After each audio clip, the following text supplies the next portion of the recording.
And finally they took me to the house in San Diego, in a very busy street. Home Avenue in San Diego and Maple Street are the police department is just 2 miles away. The all of the university, the local state system is just 5 miles away. So there is this whole system that was set up in the community to protect me. Yet it fell through them that I was a kid that were brought to their community and for 6 months exploited.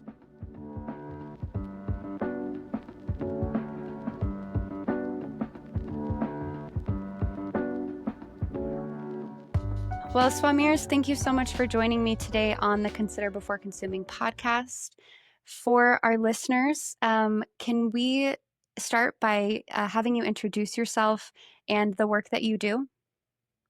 Um, Natalie, thank you so much for inviting me and for having this difficult conversation at a very difficult time, and perhaps at a very needed time as we're going to transition periods as a society. Um, well, I am a behavioral neurologist and clinical psychologist, or combined, that is a neuropsychiatrist. I've recently just completed my doctorate at Seattle University. Um, where I completed my PhD process. For the last, 20 years, I have worked directly with victims of human trafficking, anywhere from providing direct services to survivors or overseeing programming, management of programming, directorship, and so much more. And during this whole time, I was going to school as I continued to just equip myself with more tools so that I can be the best provider I can be for survivors. I am also a father. I'm a community member. So I'm excited to be with you and having this conversation. Well, thank you so much for the work that you have done. I'm really excited to get to talk about it with you and share with our listeners. And also, congratulations on your completion of your program recently. Thank you. Thank you. Can you share a bit about your story from childhood and how that led you to the work that you're doing today? Thank you. Yes, as I reflected on my story to get prepared for the show, I really it took me time to kind of go back there for a moment. It's been interesting, right now with everything going on in immigrants and being an immigrant myself, going back to some of those aspects that made me a victim of human trafficking. It was difficult to reprocess in them, but I had the right tools and the right people around me. So that was great. So I was born in Honduras, Natalie. I was born in Honduras. I was raised in Honduras, but my biological parents are not from Honduras. My mother is Turkish. My father is Saudi Arabian. So they met in the 80s in Honduras they're both medical professionals, and they were in Honduras doing their dissertation process and kind of their whole um, the whole medical process to become a doctor in their own countries. But they got married several years later, and unfortunately, that just brought different just challenges with that, because in Turkey they couldn't be there because that was haram for their culture, and then they went back to Saudi Arabia, and it just became a really difficult time. But then they went back to Honduras, and I was born in Honduras in 1990. Um, you know, I remember my childhood being a kind of a mix of Latin culture, and also that Arabic Persian kind of a lifestyle that it has been an interesting for me to adapt to and from. So it's been interesting to kind of just think about that life, because it was a really perfect combination of those two cultures. I spoke Spanish. My first language at home was Arabic. And of course, we were going to school in Honduras, so I spoke Spanish. So there was this really interesting connection. And I say all this because, my life, it just kind of all of the sudden, life just became very difficult, right? My father, while he was a man who had education and perhaps a really good job, he was very violent. And behind closed doors, he was a man who would hit my mother, would hit me.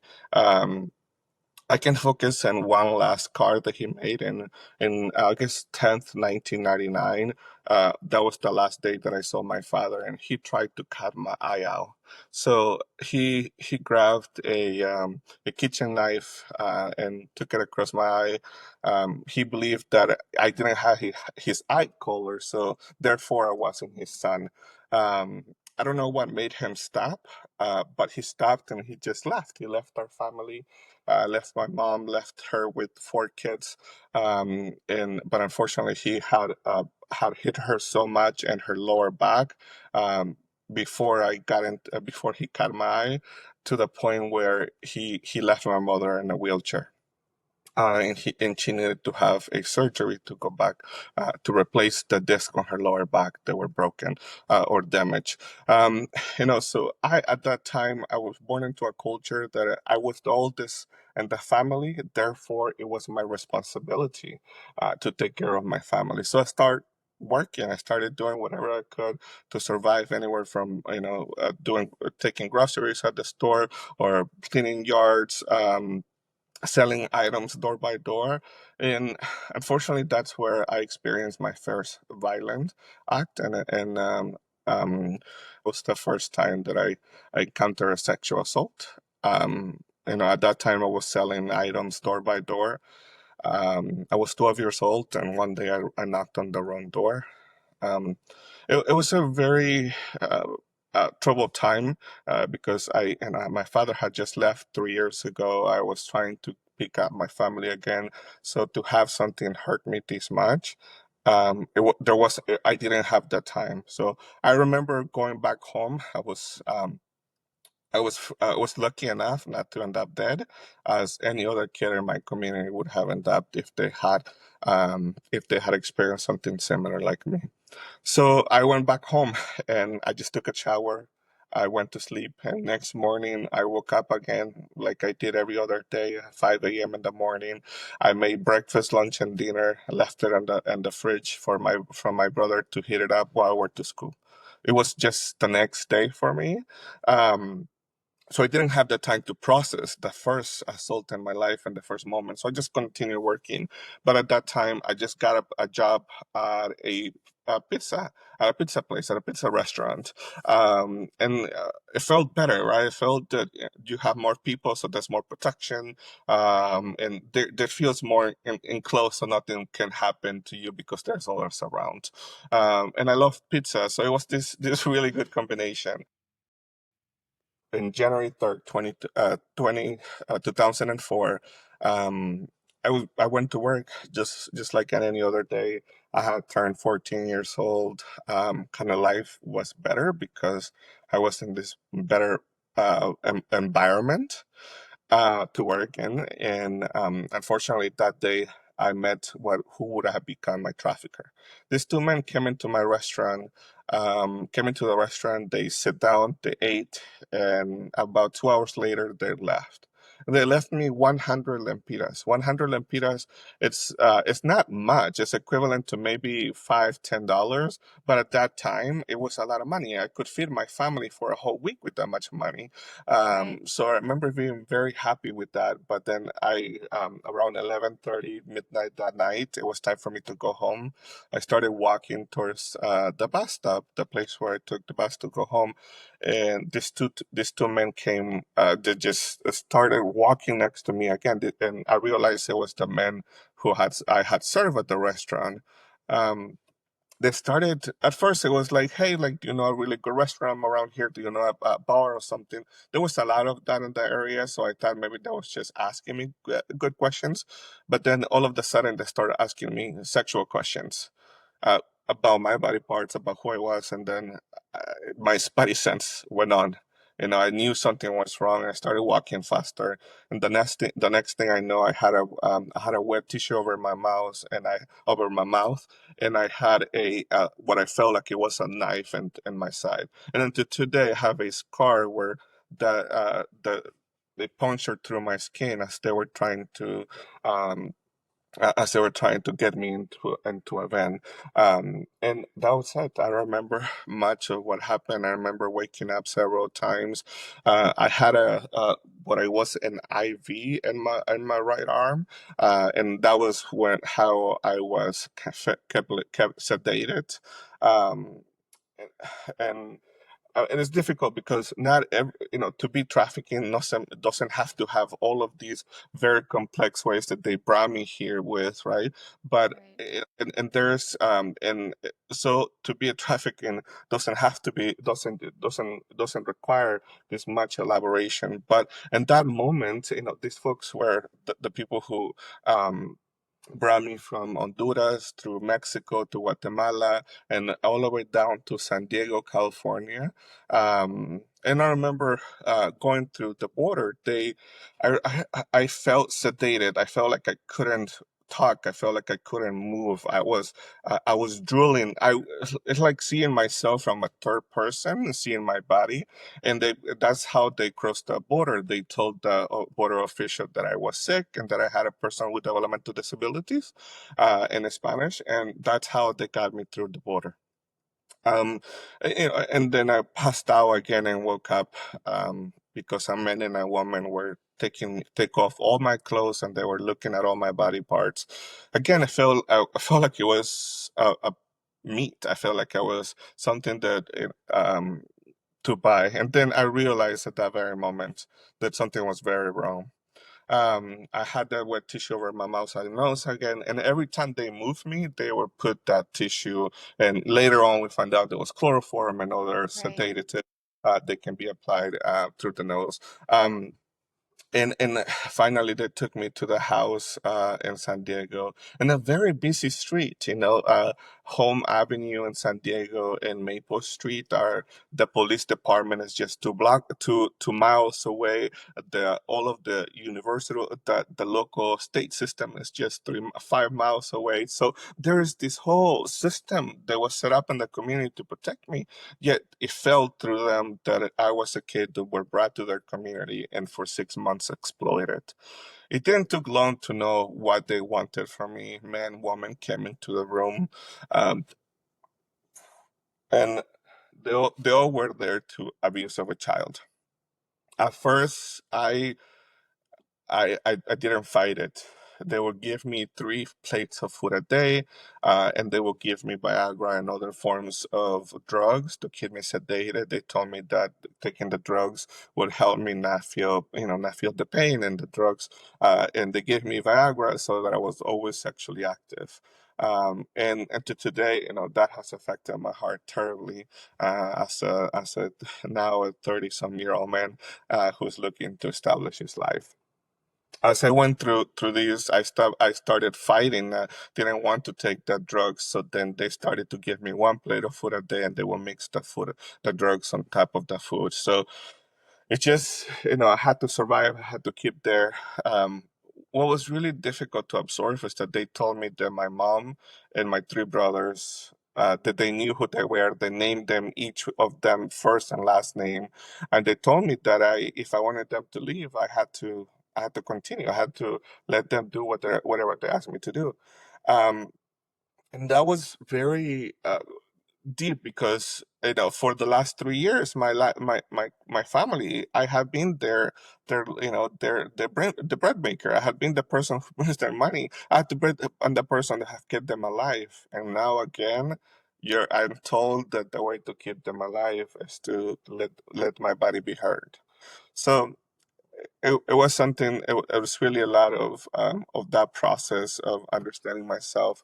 After a long time, I realized that they were going to. I was going to die at some point, so I decided to I start cutting myself. It was something that I found that was the only way to snap out of my body and go into some other space. In July 27, 2004, about 6 months after I went missing, um, I had a man had come into the room where I was, and he had left can of beer in my room.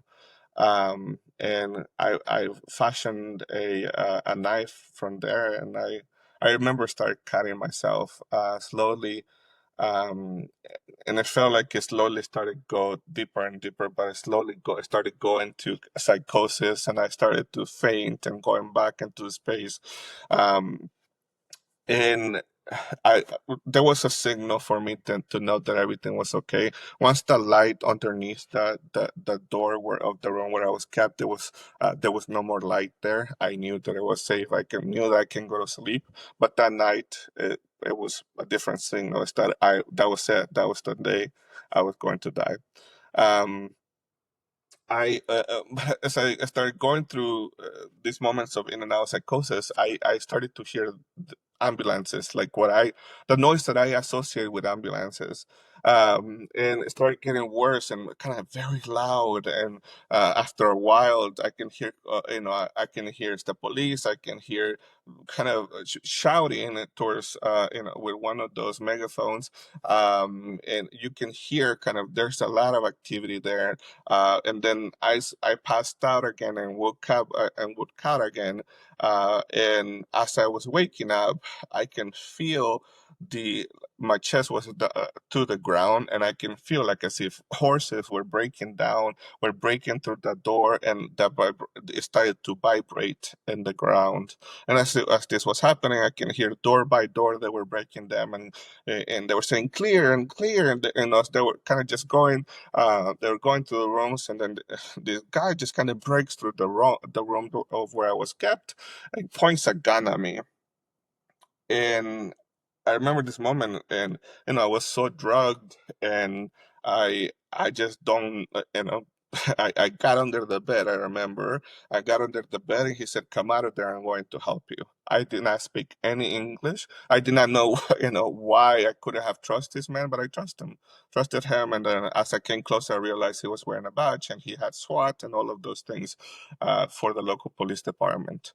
Um, and at that moment that I was taking out, a girl from Colombia and a girl from China was also kept in the same house.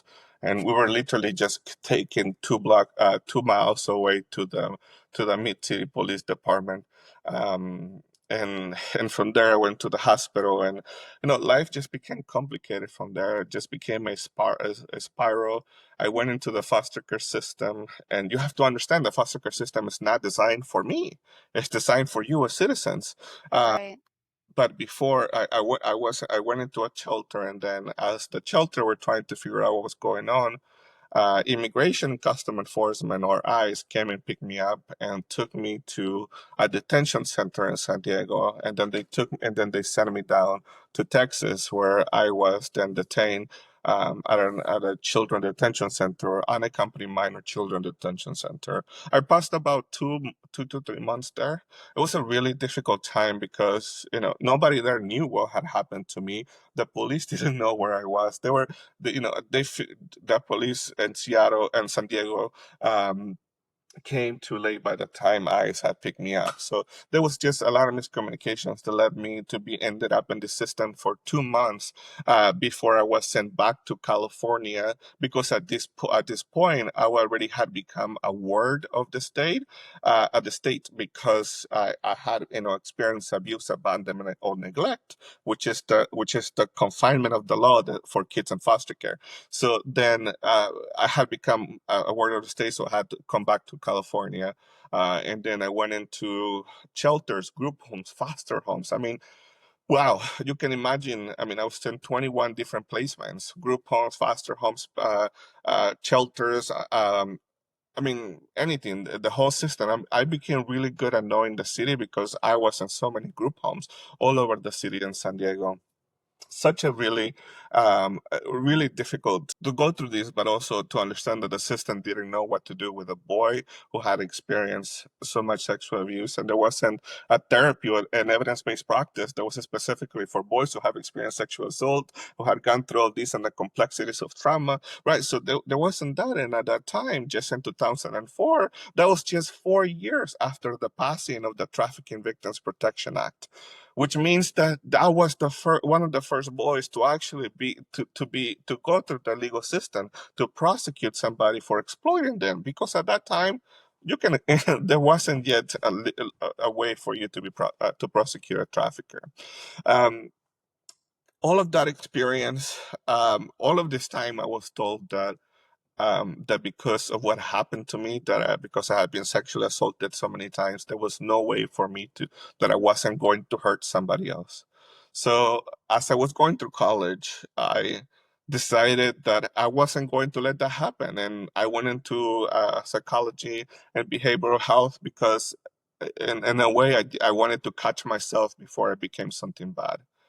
And it was really difficult because I absorbed what everybody thought about my trauma. And to today, we think of boys and men as the perpetrator, not as a part of the solution, but also not as part of somebody who can get hurt or abused Right. or hurt in a sexual way. So, but the statistic says 1 in 6 boys, if you're in a room, in a classroom with more than 6 boys, at least one of them have experienced sexual assaults in this country. And that is not something that we constantly talk about. And I hope that today's conversation can really bring a light that boys, men have also experienced sexual violence, and are also part of the solution to the challenge. So I went to school. I became first a psychologist, then I became a behavioral psychologist, a behavioral neurologist, and clinical psychologist.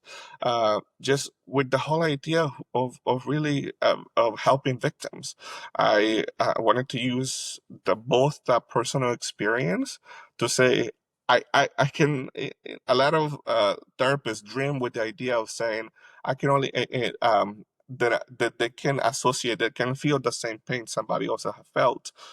And I can say that because it's because I have that experience, and I can and that and I'm not just their psychologist or therapist. I'm also their peer, and that really makes and bonds us and creates a very unique opportunity for me. So over the last 20 years, I have worked with over 2,750 victims of trafficking, anywhere from direct support. Right now, primarily my work is in providing mental health support, specialized mental health support, but also to do their psychological evaluations, to be presented in court, to defend their claim, or to be presented in court to have restitution charges or restitution amount to be said, or if a victim is applying for a T visa, I can offer a psychological evaluations and support of their T visa. So life has been interesting. Life hasn't been easy, but it has been and has given me a lot of opportunities to give back in my society. Uh, I have the very unique opportunity also to be the chair of the United Nations Fund for Contemporary Forms of Slavery and Human Trafficking, where I have the very unique opportunity to work across the world in developing and funding programming programs to support victims of human trafficking, but also victims of contemporary forms of slavery across the world. I mean, I will tell you, before around 2 years ago, I wouldn't tell people that slavery was alive. But as I started to do this work international, you have to understand modern day slavery. It's a term that now is used not only to encapsulate what's historical forms of slavery, but also you have generation forms of slavery and Mali and what's called the Sahel region, Mauritania, Mali. Those are countries where are plagued with severe forms of human trafficking, which is of contemporary forms of slavery. So through this work, I have a very unique opportunity to balance my work across multiple entities, including the United Nations High Commissioner for Human Rights, and their Human Rights Defenders Program. I think that was a long introduction to your Yeah. question, but I wanted to give you some context of who I am and where I come from. Yeah. Well, I'm so grateful, and I just want to take a moment to express how honored I am that you're here with us to share your experience so that other people can learn about this. You are, uniquely positioned in that you have experienced so much that is worse than many people could ever imagine experiencing in one lifetime. And also, unfortunately, there are too many other stories of individuals who have and are experiencing similar things. And so I'm so grateful that you're willing to share this with us to help bring awareness and attention to this.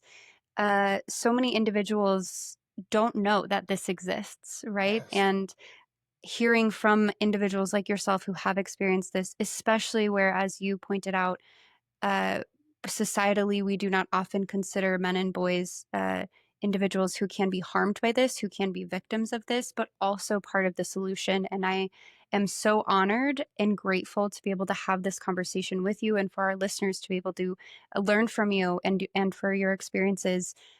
I can only imagine it's difficult every single time that you share that, despite that you're integrated into this work and spending so much of your time in these spaces. It still can't be easy to dig back into some of the most horrific things that you've experienced in your lifetime. So I want to thank you for being willing to do that with us and have this conversation with me so that we can help, make progress on these issues and move the needle forward and find real solutions that our listeners and so many members of this movement can be part of the solution and fighting for this change. So thank you. Absolutely. I want to ask, what do you wish more people understood about the realities of trafficking based on what you've experienced firsthand? Absolutely. No. Number one is that human trafficking, and it's often the tip of the iceberg when it comes to working with survivors of human trafficking. And I'm using tip of iceberg because it's what's called polyvictimization. What are the pillars that really puts that person being in almost like in a silver platter here to be exploited, for lack of better language. But that's the reality, right? Like if you look at sexual violence, sexual assault, gender-based violence, but also the lack of resources in our community, lack of parental assistance, there is just so much of that. But then that leads into challenges like we said, sexual violence, but also issues in the community, behavioral health challenges, which can often even lead into incarceration, which itself is it's its own it's its own form of putting people at higher risk of exploitation. But then in children in America, we have what's called the adverse childhood experiences a model, which allows us to kind of to model what are the experiences people have as early in their life and how those kind of impact them and adulthood. So we know that the higher level of adverse childhood experiences people had, at the young age, the higher the vulnerability they have to become exploited, to be exploited. So there's all of these societal issues that we need to understand, that just focusing on trafficking itself is not the full answer, but it's also going back. And I want to invite your listeners, right? Like become CASAs, court-appointed special advocates. That's one way that you can have a direct impact on a mentor, a kid in foster care who is disproportionately uh, more at risk of exploitation of human trafficking than any other children group in America. I'm going to say that again. You can become a court-appointed special advocate and become a mentor for a foster kid. There's 500,000 kids in foster care, right? So then you are making a very specific impact that is reducing people's vulnerability to trafficking at a very early age before they're exploited. So, and I think that that's when we are a society can act on and be very very connected, is by if you have the ability to become a foster parent, become a foster parent. Kids in foster care need you, right? As a former foster youth, I needed you, right? Primarily, if you have the ability to become a foster parent for teenagers, any age over 12 years old and foster care, they are unadoptable. We're not put up for adoption. There, you won't see us in their websites. You won't see us at their adoption parties. You will see kids under the age of 12 because they're adoptable. We are not, at least in the age range to which I was during the time that I was in foster care. So That's what I wish you to know. And that's what I wish that everybody took from today's conversation is the trafficking is the tip of the iceberg. And we as society can have very specific impact if we went down to the root causes, become a mentor, become a foster parent, become involved in your society, vote properly. And I don't want to go political, but if you're voting not only for yourself, but also voting for community members and their ability to get help in society, based on that. So if you care for human trafficking victims, then vote like you mean it, right? So and that's for everything, right? If you care about having parks in the country, like vote like you mean it. And if you care for victims of exploitation, vote like you mean it. So Right. yes. And in some context, certainly relevant cultural context alongside this, is looking at immigration, right, as one of Mhm. these pieces of this puzzle. Part of your journey involved navigating complex immigration systems after surviving trafficking. How did that shape the way that you think about protecting vulnerable individuals, especially those who are seeking asylum? Absolutely. I am very, very fortunate right now to be a U.S. citizen, and that's because the United States government, Congress, and especially in 2000 and then 2004, and every year since then, has reauthorized what's called the Trafficking Victims Protection Act. And as part of that act says that if you have experienced a severe form of human trafficking and have reported that to the police and have worked with the police to prosecute that case, then you can submit an application to get what's called a T visa. And then 4 years with that 2 years with that T visa, then you can apply for a green card, or and that green card is usually for 10 years. After 5 years, I was able to apply for a citizenship. And as today, I'm very fortunate to do that, and to be that, because also, America embraced me at a very difficult time in my life.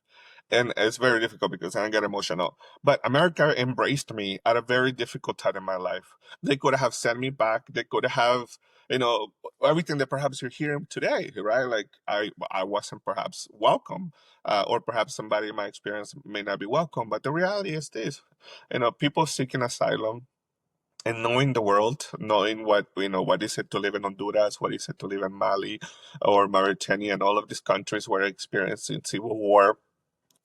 Yeah, I got emotional because I really see myself as a very fortunate to have my green card, to have a U.S. citizen, and I recently was in Vienna at the United Nations Office of Drug and Crime Enforcement in Vienna, Austria, doing a presentation, doing some work on a global forum, and I was very worried coming back from having to go through security. And I was very fortunate that I had my U.S. passport, I had everything with me, and I was just waved through, and that made me feel just so strong and like this is I have nothing to worry about. I Right. had everything that I needed, yet that's the anxiety that's causing and producing a lot of people, but also it's producing a lot of people not to report their crime, right? Like victims of crime doesn't just happen to U.S. citizens or green card holders, also happens to immigrants in the country. So and I believe that there should be assistance that allowed them to make their claim forward. And I mean, we can tell that after out of the 5,000 applications that the government may receive for a T visa, only 1,250 of them may be approved. So there is a lot of regulations that applies on that, and getting a T visa, it does feels like a gift, and it is a gift. And now I'm married, I have two kids, which is I'm very fortunate to have created my life here in the U.S. and to have had my kids be born in the U.S. Yeah. Thank you for sharing that perspective with us. Your work spans so many areas: behavioral health, human rights advocacy, education, and policy. How do you find yourself working across so many different fields, and how do they all connect in your mission? Um, I a long time ago, I had to commit myself into what my values are, right? Like, where do I stand as a human? And I found that the human rights framework that allows for you and I to, to have a life free from exploitation, free from abuse, free from, to have a childhood free from a childhood abuse, from even adverse childhood experiences, to go to school. All of those, I think that those are a baseline that all as human, we should have access to. I really think that it's at the very minimum that we should not hurt each other, at the very minimum. So when it comes to, last year there was the celebration of the 75 years of the Human Rights Declaration by the High Commissioner for Human Rights in Geneva. I had the opportunity to interview him about the forum, and what do we, and now has been 75 years from the first time in history that we have now put our what we believe to be the rights in paper. But yet, I will tell you, yet we don't say, "Oh, you have the right to housing." We don't have the rights to all of the other things, and and that perhaps even gets political, even the right to healthcare, right? Like all of those things that I think is important that we should have, and we have seen clear examples from other nations that have free healthcare access, that their people are better, they're healthier, and they have experienced trauma at a lower level because their basic necessities are already met. What you now have to meet is their complexity of their trauma. That's very important because I can't do that with a patient in the US because they may be homeless, they may not have health insurance, they may not have where to live, so all of those experiences with a European client, I don't have to worry about those because there are social networks that exist there. So I found myself working in this across this network because as a child, I experienced, I would say, the worst of humanity, the worst that humanity had to offer me. Right, from even unfortunately my biological father not being a safe, supportive person. I have 57 scars in my body. All of them are scars that my father left. Every single one of them. Each of them had their own stories. And when I became an adult, I had to commit to something, right? Like my principles, and I feel that it's difficult because most people don't do this. Like do this exercise of like committing to who I am as a human and what I want the world around me to look like. And I invite your listeners to commit to themselves, to commit to their communities, to commit to others, to commit to their life, to commit to their partners, to commit to what you have to offer, because that is the only way we as a society will get forward. So when I found myself in the middle of all of this, I found that the Human Rights Network and the Human Rights Declaration. I invite all of you listeners to pick up the Human Rights Declaration online and to get through it, right? Like you will see that at the very basic, this is a baseline that allows us all to say this is what we can agree on, and not all countries agree on. We are even in the country where we agree to some of those principles, but not all of them, because some of them are becoming too politically attached. So all of them are one to me. Yeah. And I mean, you make such an important point that so often so many of these things are made political. But it's not political when it was your lived experience, right? You weren't thinking of the politics one way or another. You needed a compassionate response to uh, as a young child to have the resources you needed to be able to get out of the system that you didn't choose to be in, right? And so I think it's important for all of us in these conversations to take a step back and to try to remove politics for a second. Of course, that's impossible to do across the board, and legislation's an important part of solving these issues. Mhm. But um, to take a step back and have that compassionate approach and look at the way that real human beings are being negatively impacted by these issues, and what can we do to create a positive change. I think that's an important place to start. So much of your work centers around supporting survivors of trafficking and exploitation. And from your experiences, what are some of the most important things people should understand about the healing process from this kind of trauma? The reality is that, for too long we have said that healing process from trauma or from mental health or even from health, it was your own independent job because you had to get better. It was your mind.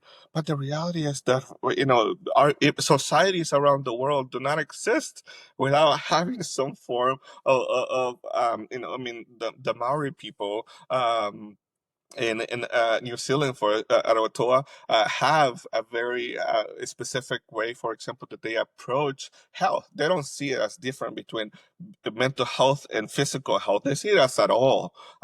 And when they prescribe, they may prescribe you 20, 30 minutes of time walking or 20, 30 minutes and seeing your best friend because they see that people, it's the best way that we can that we can get better. Peer, right? Seeing yourself reflective. If I can see somebody get better and I say, wait, hold on, I can also get better, then then there's a practice and that has to go. Healing also, I think, and the more serious part, I think that healing it's not a linear process. Healing is not a today tomorrow thing. It's a lifelong commitment. I don't know a single person who has healed, and that doesn't mean that they're not better, that they're not good, living a good life, that they're not enjoying everything the world has to offer them. But that means that they are that they understand that the trauma be with me in one way or another. I Trauma is stored in your brain, in your spine, in your stomach, and like almost in your throat, and everywhere part of your body. Um, People who experienced trafficking 20 years ago are now having physical, perhaps symptoms as response of their trauma. I am in a wheelchair. Couple of years ago, 4 years ago now, I had a surgery that went wrong. But during my trafficking experience, I was beaten several times, and one of them, I felt my body go wrong from there. And since then, and through my time in foster care and until I became an adult, I had my surgeries. I had three surgeries that I thought they would fix me, and then at the end of the day, they left me in a wheelchair. This is important but if I had known this, I would have taken better care of myself. Honestly, I would have.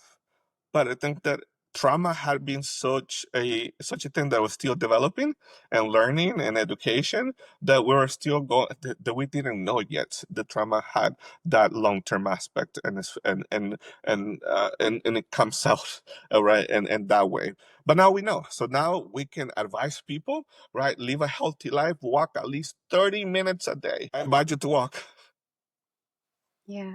Thank you for that reminder. I think sometimes when we have these conversations, especially for individuals who haven't experienced this firsthand, we can kind of be removed from the true impact of something, not only when someone is in the situation, surviving a situation of trafficking or sexual abuse or domestic violence or anything related, but then the vast array of impacts that follow that for years to come. And I think it's important to remember that trauma is something that whether someone's experienced trauma from sexual abuse or trafficking in this way or trauma from something else in their lives, these things are all interconnected, right? They can have effects on us long term, and finding the way through. It's so helpful to have advice like this and to be able to have these reminders, to that all of us can do something about it if we can get out and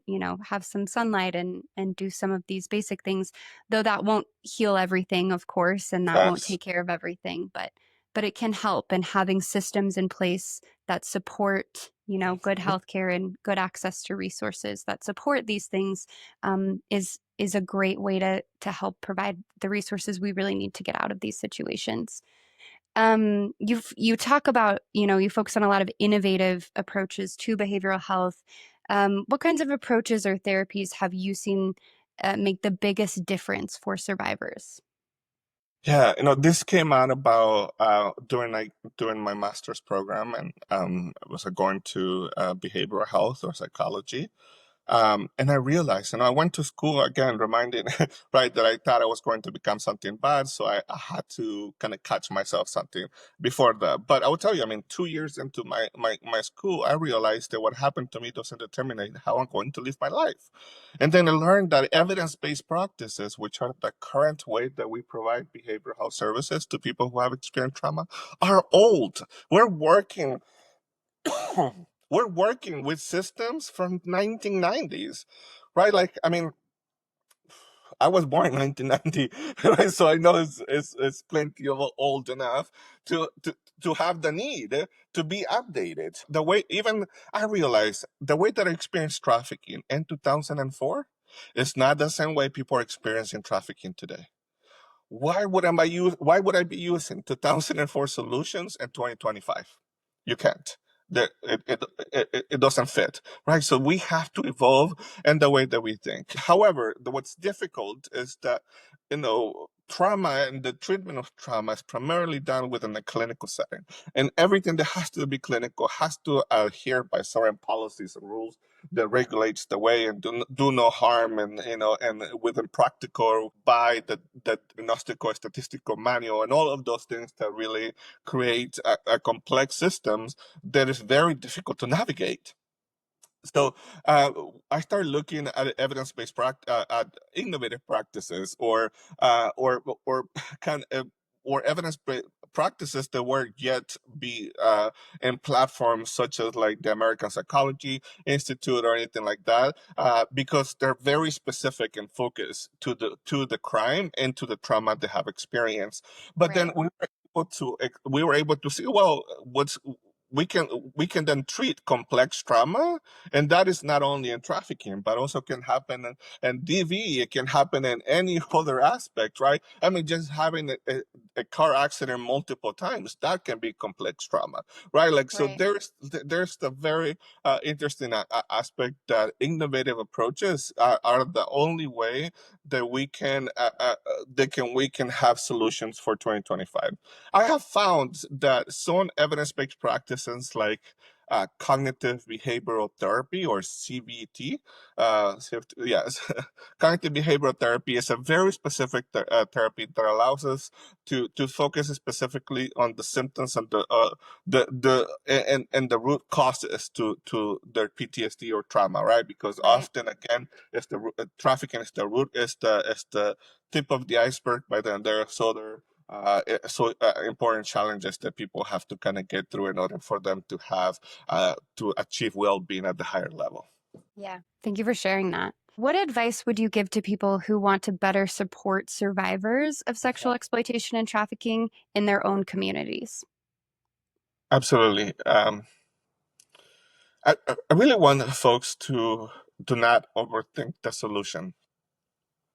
That's very important because at, at the end of the day, what we need is human connection and human interaction, right? And if they want to create, if they want to be part of the solution, to really be mindful of like what are the systems that are causing the challenges you're trying to address and how you tackle those systems, right? For example, if you want to pass a legislation in your state, right, or and really work with your state to ensure the legislation is passed through. But also, pass it to survivors. Ask survivors what are their needs. That's the needs of survivors in my community in Washington State may be different than the people in your state or other states in the community. So get connected. I will connect with the National Survivor Network, or NSN, nationalsurvivornetwork.org. They are an organization completely run by survivors of human trafficking who are doing amazing work advocating for survivors of trafficking. If you ever wanted to do a public speaking event and you want to bring a survivor, they also have people who can, come out and do education programs. There's another group that I recommend. They're primarily in the UK, but Survivor Alliance, another group, because another good way for you to get connected and to know what their good work that they're doing. Do not become a generalist, become a specialist, right? Like, I think folks tend to overthink the solution with that. But if they just focus on one thing, what are you really good at, and how can you partner with others? You do not have to provide housing, mental health, dental, vision. No, but you can provide housing. That's the that, and then you partner with somebody who will do the other things. So becoming a specialist at what you do, and then partner with others rather than creating multiple systems that they're just that perhaps they'll create more space for people to get lost in. Yeah, that's really beautifully said, and I think very encouraging, and a good reminder that there are a lot of people doing a lot of good work in these spaces, and to look at what's out there and find what you can best connect with and what you can best offer with the strengths and the resources that you have. And thank you for sharing those resources as well. Another key part of your work, which you mentioned already, but involves addressing the systems and industries that fuel exploitation. And in our work, we often focus on how pornography is fueling sexual exploitation. And that's part of the conversation in your work as well. From your perspective as an Mhm. expert on gender-based violence, can you talk about the impact pornography has on this issue in particular? Yeah, the impact of pornography, I think, can be measured in different ways. Now, let me say, I think if you measure it as porn, it being a symptom for a larger issue, right? Like often folks, and perhaps that's what I invite folks, to think about as porn as a symptom. Too often, the lack of education, the lack of misinformation, sexual abuse at young age can also lead to misunderstanding of sexuality and all of that. So people may use porn as an avenue to think about to get education, to learn about sex, to learn about those things that you should have learned home, right? They're learning about sex and all sorts of things about sex in a context where it's hyper it's hyper sexualized. It's very male pleasure driven. It's never about female pleasure, right? So then there is often or at least what most porn is, right? Like it's about ejaculation, not about a woman fulfill her needs, right? So there's the mentality. It does contribute to harm, though. I would say that 100%, and not only because they are a visual learning aspect that gives people their own idea about what sex is and what is not. It is healthy to have sex. It is not healthy to hurt others while having sex, right? So then there's this mindset that folks need to address, but it's really something to really to know that there is real world harm and porn. Pornography itself, it's an issue because it kind of preys on people that may be on needs, right? Whether if it is men or women who have social needs, or have sexual needs, or have financial needs, right? Like it preys on that, and it gives the platform for potential exploitation. And that's the hard part too, right? Because some of my patients may pursue porn as an outlet, and so how do I create that space for my patient who's saying, okay, like porn is kind of my outlet to it, but then my job is to change the outlet to a more positive outlet, right? So I think that part of your movement has to also be that has to almost replace porn with something that an outlet the community needs, right? Right. Whether if it is whether if it is a lost mass campaign about sex and how it works, and like really like replace Pornhub with a website where people can go and get like sexual education, right? Like Right. that it, but it has to be clever. It has to be other ways, because that's the way that people today and are seeking information about sex is different, and you can see it in the way that TikTok is made, right? Like people who before, we could hear some sexual terms and people when they're 16, 18 years old, but now we're hearing them as early as 12. Yeah. So that was a long answer to your question. No, it's great though because it is really a complex issue. We talk about this from every angle because there are so many angles and they're all Mhm. relevant. We know it's not if, it's when young people will be exposed to pornography, and the age of exposure is getting increasingly younger.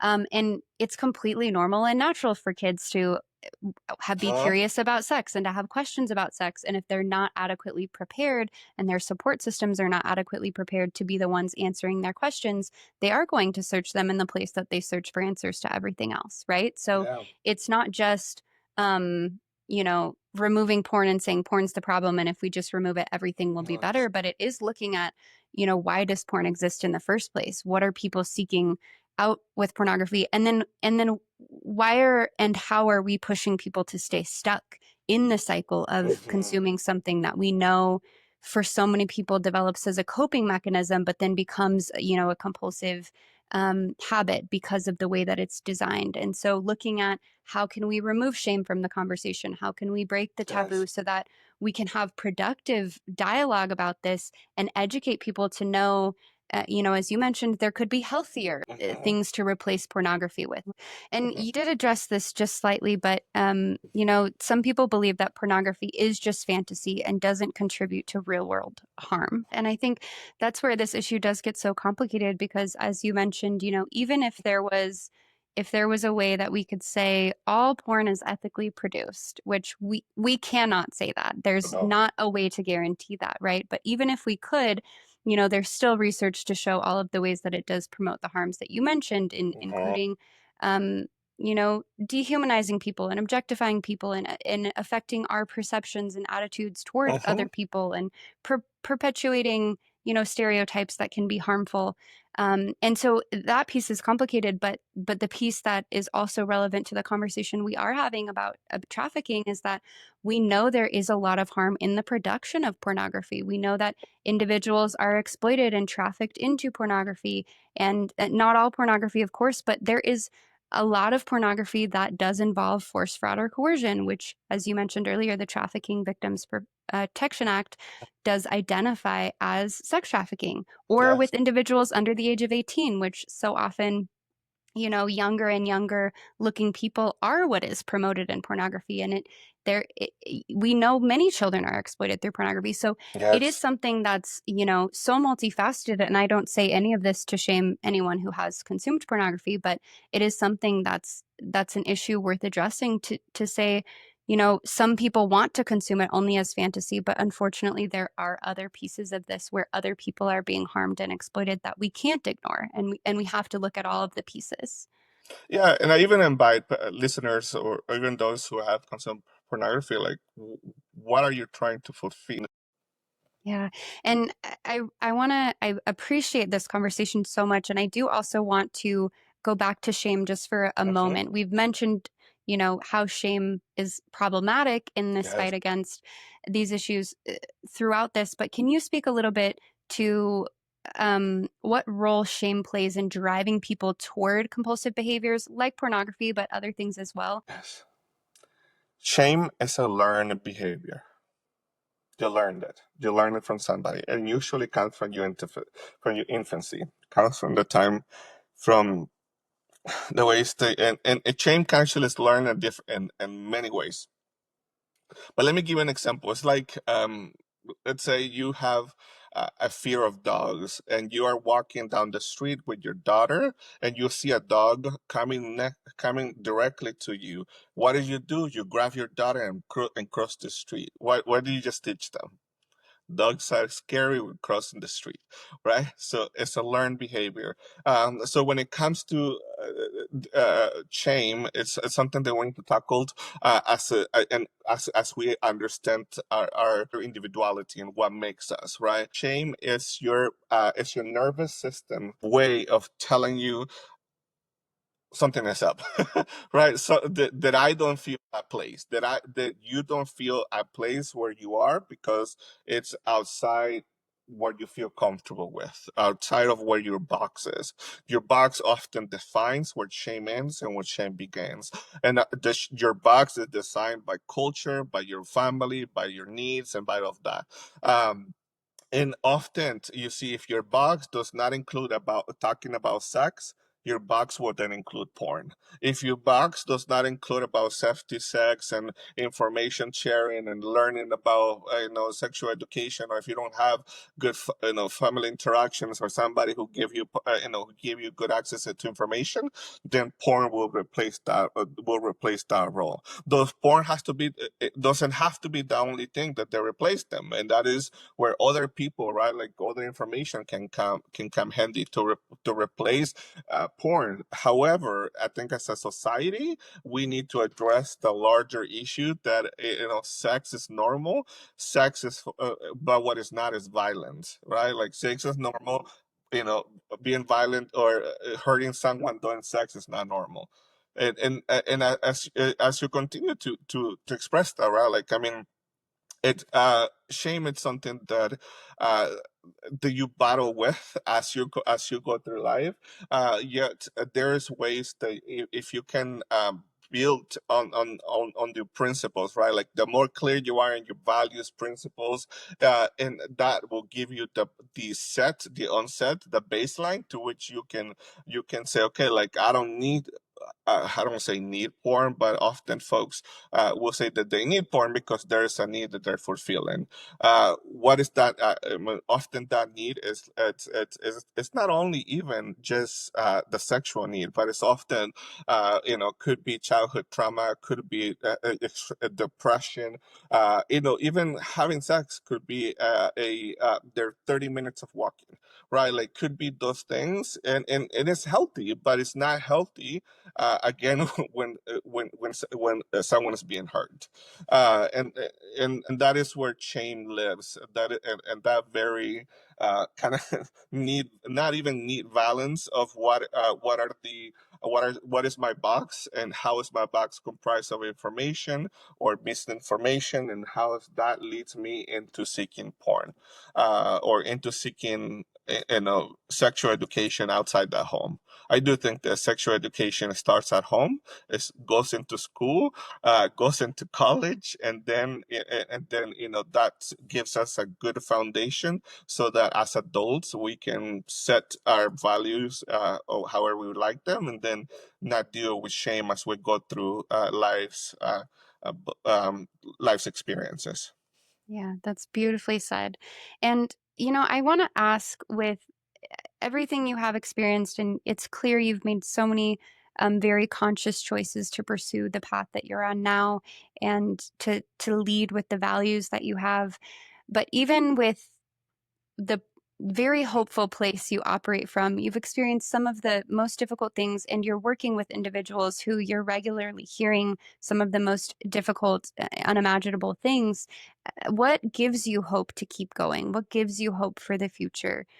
What hope can you provide, our listeners Yeah, who are hearing this as well? absolutely. I it's hard because like I have two kids, and I want them to see the world as this beautiful enchanting place where their whole experiences are gonna come through and they can build. Yet I worked on perhaps in humanity's greatest shame. um it's really exploitation of exploiting each other. That is our greatest shame in our lives. What keeps me going, honestly, it's hope that I can change it, that I can have one minimal impact. But it's also trust that my fellow community members like you, um, you know, everyone. I mean, I can name every single person on this planet. I honestly, I really believe that trust in you is what makes me hopeful, right? Like trusting in you and seeing that, while 10, 20, 30 people in my life have hurt me, 100 more have told me, have loved me, right? Like I was adopted as an adult by one of my foster parents, and today they're my parents. They have seen me through a lot, through good, through bad. I was 19 years old when they adopted me, and I would tell you, it's amazing, right? I mean, they saw this kid, this immigrant kid who has been abused a lot, who had experienced a lot of trauma, and yet they chose to offer me love unconditionally. That that makes me. That really builds me. It's that Yeah. love that they gave me. Yeah, that's such a beautiful perspective, and I want to thank you for sharing that with us. And I think just the constant reminders through this entire conversation of, our humanity, and that we are all here and we all have the ability to leave this place better than we found it, and to provide something better for the generations that are to come. And it does take every one of us and all of our voices to choose that, and to choose Mhm. love, and to choose trust, and to choose to move forward in this way. So I really want to thank you for that. Such a beautiful perspective. Thank you, thank you. I appreciate you for taking more time with me today. You have a very strong platform, Natalie. I think that it's important, and you all are using it in a really, really amazing way to create positive change. And I can feel it that each of your listeners and people who watch you on YouTube and everywhere feel inspired. And perhaps I want to leave them with two things that I think are humanity's greatest gift, and that we do not use them enough. And that is our ability to care, just care for people. I care for you. I care for me. I care for everything. And and if we just care for the people who are being hurt, abandoned, neglected, children in foster care, children who are being separated at the border, people who are being arrested at the street without no concepts of law, like all of these things are like they require care. They require a level of humanity, like you said. Be about you, love what you have, but also care about me and others who have come to this country not to make it bad.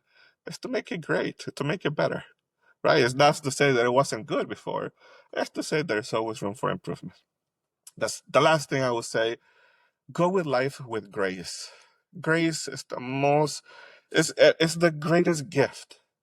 If you show up with grace, you show up full. You show up with more, so much more than anybody can give you. Grace is the greatest gift.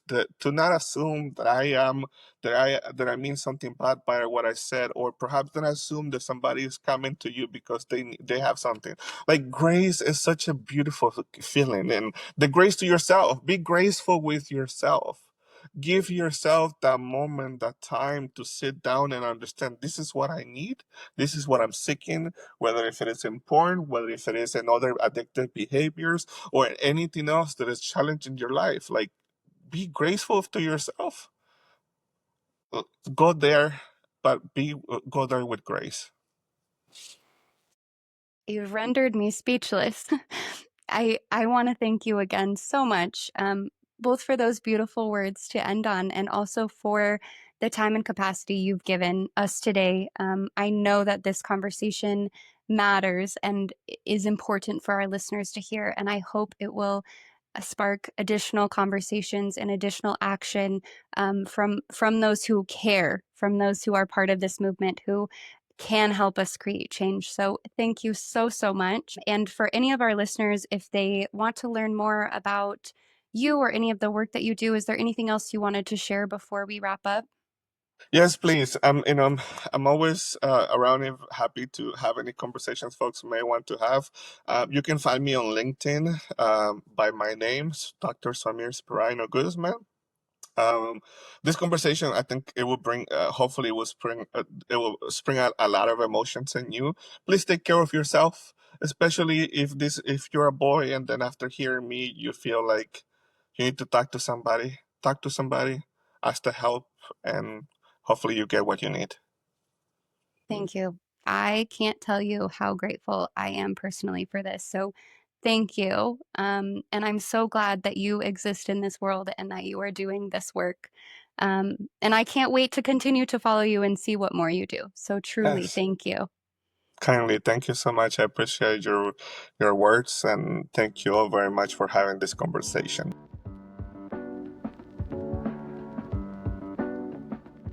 Thanks for joining us on this episode of Consider Before Consuming. Consider Before Consuming is brought to you by Fight the New Drug. Fight the New Drug is a non-religious and a non-legislative organization that exists to provide individuals the opportunity to make an informed decision regarding pornography. by raising awareness on its harmful effects using only science, facts, and personal accounts. Check out the episode notes for resources mentioned in this episode. If you find this podcast helpful, consider subscribing and leaving a review. Thanks again for listening. We invite you to increase your self-awareness, look both ways, check your blind spots, and consider before consuming.